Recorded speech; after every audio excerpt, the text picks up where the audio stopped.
Allez bien vous faire enculer. Voilà, c'est comme ça qu'il faut parler. Allez bien vous faire mettre. Tous les votants là, un par un. Vous prenez votre doigt du milieu et vous l'enfoncez bien profondément là où je pense. Pedri à la 11e place du Ballon d'Or. Donc là, vous êtes en train de me dire que dans ces 10 joueurs, il y en a 10 qui ont fait une meilleure saison que Pedri. J'ai même plus envie de regarder la cérémonie. J'ai même plus envie de regarder le classique Paris-Marseille. Vous avez foutu ma soirée en l'air. Et encore, hein, j'ai peur. J'ai peur. Parce que je le sens venir, hein. Rafinha à la 8e place. Je le vois venir. Je sais pas si vous réalisez que là, on est en train de parler d'un joueur qui fait l'unanimité dans le football en 2025 à l'ère des réseaux sociaux. Tout le monde l'aime sur Twitter. Tout le monde l'aime sur TikTok, tout le monde l'aime dans la vraie vie, tout le monde l'aime dans les médias, il fait aucune vague. Sur le terrain, c'est un monstre, c'est le joueur qui a eu le plus d'hommes du match en 2025. Son football, il est pur. On le compare à Iniesta, c'est le seul joueur qui mérite d'être comparé. Il est respecté chez ses rivaux. Dites-vous, il y a des Parisiens et des Madrilènes. C'est les clubs qui se détestent le plus avec le Barça. Et même eux, ils ont du respect pour Pedri, même eux, ils aiment Pedri. Vous avez osé nous mettre à la 11e position. Voilà, Malich, Dieu est grand, très grand. Et cette injustice, elle se payera un jour ou l'autre pour tous les votants qui l'ont pas mis plus haut. On parle d'un joueur qui méritait les portes du top 5 et juste à cause du palmarès. Hein, parce que dans les performances, il mérite clairement le top 5. 11e. Là, Zahma Cole Palmer, il est devant lui. Yamal deuxième, je peux accepter. Évidemment, Dembélé méritait son ballon d'or. Mais ce genre de mascarade là. Rafinha 5e au ballon d'or. Ce genre de mascarade, il va falloir arrêter France Football. Les journalistes, je sais pas avec quoi ils regardent les matchs parfois. J'en profite pour une petite aparté, les haters de Yamal qui essayent de banaliser un top 2 ballon d'or à 18 ans, il va falloir aller se faire soigner. Parce que top 2 ballon d'or à 18 ans avec tous ces records-là à son âge, vous allez souffrir de détester Yamal, mais c'est pas le sujet aujourd'hui. Bref, meilleur buteur de la Ligue des Champions, meilleur passeur de la Ligue des Champions, meilleur joueur de la Liga, un des meilleurs stateurs de l'année. Triplé national, avec doublé, passe décisive en finale de Supercoupe. 5e. 5e au Ballon d'Or, derrière Mohamed Salah, qui, on le rappelle, a fait des stats un petit peu meilleures que celles de Rafinha sans plus. En Ligue des Champions, il se fait abattre et il gagne moins de trophées. Et il sort en 8e de Ligue des Champions, là où Rafinha sort en demi, en marquant à l'aller et au retour.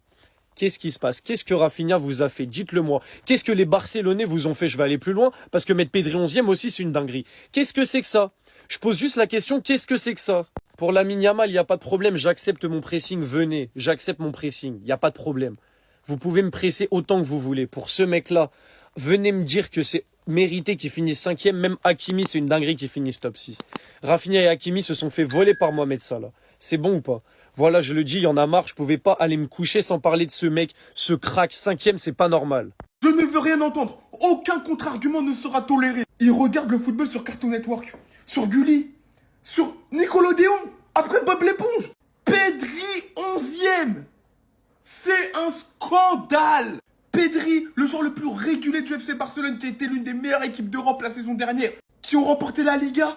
Pedri 11e. Ça veut dire que Cole Palmer est devant lui. Cole Palmer est dans le top 10. J'ai oublié de vous préciser que c'est Grisha Kvaratskhelia qui est arrivé 12e. Donc ça veut dire que Cole Palmer est dans les 10 derniers qui peuvent être nommés Ballon d'Or.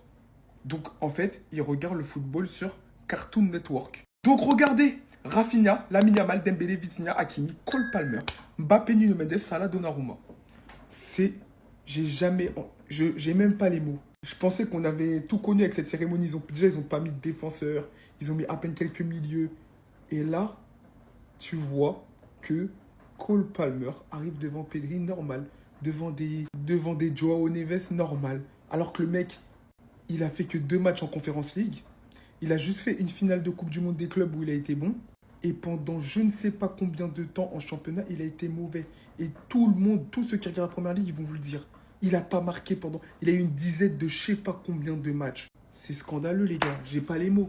Je ne sais pas comment va finir cette cérémonie, mais bref, venez sur Twitch, je vais lancer le live. Ah, on est sur le plus gros scandale de l'histoire. Ah, mais je savais. Au nom de Dieu que je savais. Derrière Salah. Derrière Mohamed Salah. Voilà. Oh, putain de merde. Vous avez tout vu. Salah, il s'est fait éliminer en 8e de finale de la Ligue des Champions. Il a été pété pendant toute sa campagne de Ligue des Champions. Rafinha. Mais oh, alors là, au nom de... Oh là là là. Pedri qui finit 11e. Derrière Palmer. C'est une dinguerie. Vaut mieux jouer la carte de la folie, au fait. Vaut mieux jouer la carte de la folie.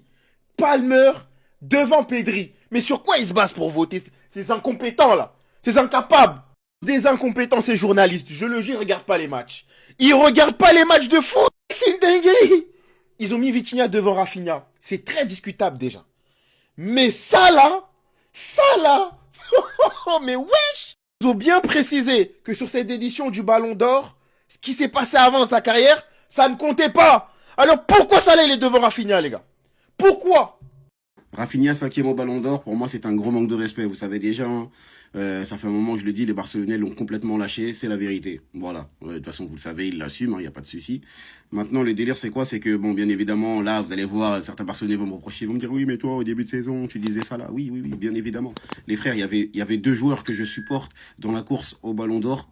Contre Rafinha, Dembélé et Salah. Donc moi je suis fou pour prendre mon téléphone et dire oui c'est Rafinha qui mérite.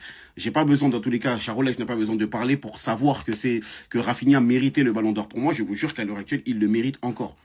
Genre et qu'il soit 5e c'est une dinguerie. Rafinha a sorti une saison qui ne ressortira peut-être jamais dans sa carrière. Et les gars c'est une dinguerie. Genre il en a carrément fini 5e parce que vous l'avez lâché. Au nom de Dieu de tout puissant là aujourd'hui Rafinha mérite d'être devant Yamal. C'est bon ou pas? Maintenant t'as vu encore une fois, cette foule-là, carrément, j'ai juré, t'as eu chacun son avis. Mais les frères, Yamal, il est impressionnant à voir jouer. Il gagnera des ballons d'or dans sa carrière si il continue sur cette lancée, il n'y a pas de souci. Mais cette saison-là, s'il y a un joueur du FC Barcelone qui devait prendre le ballon d'or, c'était Rafinha, frère. C'était là qu'il fallait pas lâcher la propagande. Oui, certes, il n'avait pas autant d'impact médiatique, il n'avait pas assez d'impact médiatiquement comparé à un Lamine Yamal. Mais les frères, c'est à ça que sert une propagande, c'est à ça que sert une communauté. C'était à vous, c'était votre devoir à vous de mettre Rafinha au devant de la scène. C'est-à-dire quand moi j'entends les gens me dire oui mais Yamal il avait plus de chance parce que il est les frères, c'est pas juste. Wallah que c'est injuste. Et c'est à cause de ça aussi que Pedri finit 11e les frères. C'est un gros manque de respect ça aussi les frères. Et la commu barcelonaise sur ce coup-là, vous l'avez mal joué. Vous l'avez mal joué. Et je pense sincèrement que si Rafinha aujourd'hui il était à la place de Yamal, c'est-à-dire autant médiatisé, si vous aurez bien fait votre propagande, je pense vraiment qu'il aurait pu être Ballon d'Or à la place de Dembélé. C'est mon avis personnel. Hein. C'est dommage. Voilà que c'est dommage pour lui. Au final, il finit 5e, les frères. 5e. Après, les autres devant lui ne déméritent pas leur place. Mais Rafinha aurait dû être plus haut. Pour moi. Comment ça, Pedri, il a la 11e place? Non, les gars, franchement, allez vous faire foutre. Vous savez quoi? Allez vous faire foutre. Votre ballon d'or, mettez-le là où je pense. Mettez-le là où je pense. J'en ai rien à foutre, les gars. Ça, les gars, c'est une dinguerie. Ça, c'est un scandale, les frères. Franchement, peu importe qui a le ballon d'or. Si c'est Dembélé, si c'est Yamal, si c'est Rafinha, peu importe. Mais Pedri, à la 11e place, c'est vraiment le vrai scandale de la soirée, les frères. Comment ça, 11e place? Pedri, les gars, pour savoir, si tu le mets premier, c'est pas un scandale. C'est tout à fait normal, les gars. C'est tout à fait normal, c'est pas déconnant du tout de mettre Pedri à la première place, les gars. Il est éligible au ballon d'or. Et il finit 11e. 11e, vous êtes sérieux? Mais franchement, je vous le dis, les gars, ce ballon d'or, je le prendrai pas au sérieux. Vous faites ce que vous voulez, les gars. J'en ai rien à foutre. Pour moi, ce ballon d'or pourrait pas être légitimé. Il pourrait pas être crédible quand on parle d'un classement où tu retrouves Pedri à la 11e place. Je vous le dis, les frères. Non, j'imagine même pas les dingueries qu'on va encore voir dans cette soirée, les frères. Je vous le dis. J'imagine même pas les joueurs qui vont être devant Pedri dans la suite de ce classement. J'espère même pas imaginer, les frères. Comme ça, vous savez. On parle du meilleur milieu de terrain au monde, là, actuellement. D'une des références à son poste. Non seulement actuellement, mais peut-être dans l'histoire. Bientôt, ça pourrait devenir une référence à son poste.